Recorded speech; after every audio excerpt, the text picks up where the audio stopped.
On Thursday, the deadline will arrive, one that means every homeless encampment off China Hat Road must be gone. As you know, China Hat has become synonymous with homelessness and conflict with surrounding neighborhoods. It was back in January the Forest Service first announced its plans to begin a fuel reduction project and the forced removal of the homeless, many of whom have lived there for years. Those who now have to leave and those who want them out will tell you they have finally been pushed to the limit. As one of the most visible residents of what is known today as simply China Hat, Zach Polton has been the focus of a lot of media coverage lately. His bright yellow school bus, home for several years now, and his scrapyard collection have also made him the target for nearby homeowners, law enforcement, and the Forest Service. You get told you're trash so many times, then what's the mess I'm leaving behind? I'm trash anyway, you know?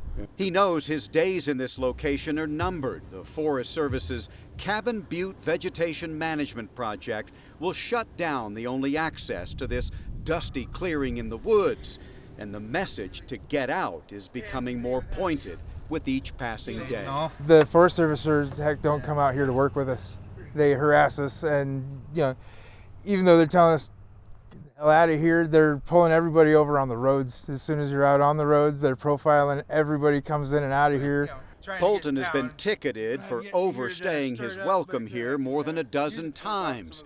Not one of those will likely ever get paid, of course. The same is true for most out here, and most out here have been violating Forest Service rules for years. The rules for dispersed camping state clearly that there is a 14-day limit at a site before you must move to another at least 300 feet away, with total camping time in the same forest limited to 60 days. When I come out here with Shepherd's House, we bring food, propane, clothes. Lynn Wyman spends hours out here each week, both as a Shepherd's House volunteer, but more often as a compassionate philanthropist. They have the least power, the least control of their lives of anybody in the country. Yeah. Why the emotion right now? What's going on in your head? I mean, there are outreach programs out the wazoo for these folks. Here you are taking it almost personally. Shouldn't we all? Wyman knows most of the nearly 100 campers at China Hat. He also knows moving for most by the May 1st deadline will be nearly impossible. The Forest Service is going to close the road and is going to give $5,000 fines and jail time is what they're saying for anybody who comes in here. They've been pushing pretty hard, making sure we all know we're not welcome. And they've got no options that they offer for suggestion other than just don't be here. As always, the big question now for folks like Zach and the rest living out here along China Hat Road is, where do we go from here? The homeless advocates that assist these people will tell you there really is no BLM or National Forest land anywhere nearby where they can move to and set up camp, which wouldn't be an issue anyway if the National Forest Service just enforced its own rules. But in the meantime, for those who cannot or refuse to stay in a shelter or cannot get some kind of transitional housing, there may be only one other option. Well, I know there's a couple China Hat people already out here. It's like the South Siders coming together with the North Siders, because Well, I'll just have to get along. I mean, how do you determine the open spots? you just find one.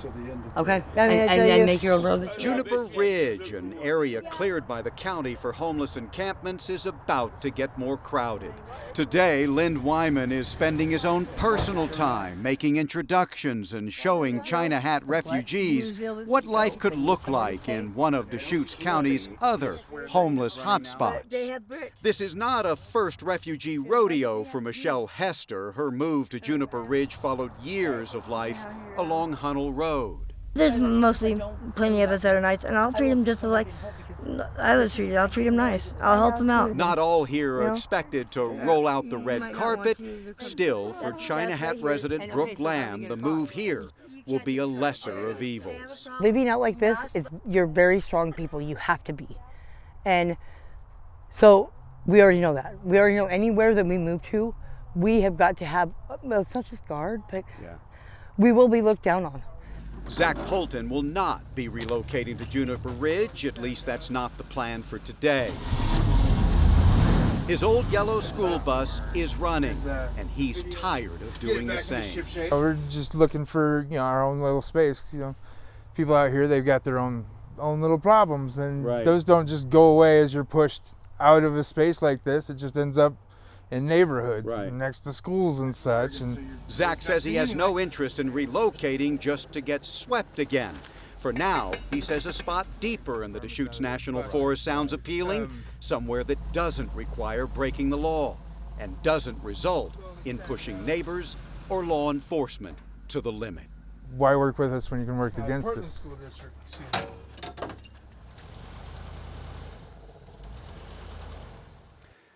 As of 12:01 a.m. Thursday, the Forest Service will move ahead with its Cabin Butte restoration project, the China Hat Road closure, and the forced removal of those living in the woods there.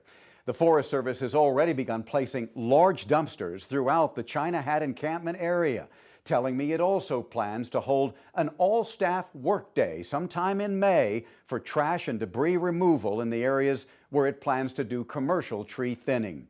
Given the amount of debris that will be left behind, that trash removal project is expected to continue through the entire summer and most of the fall. I'm David Clue, Central Oregon Daily News.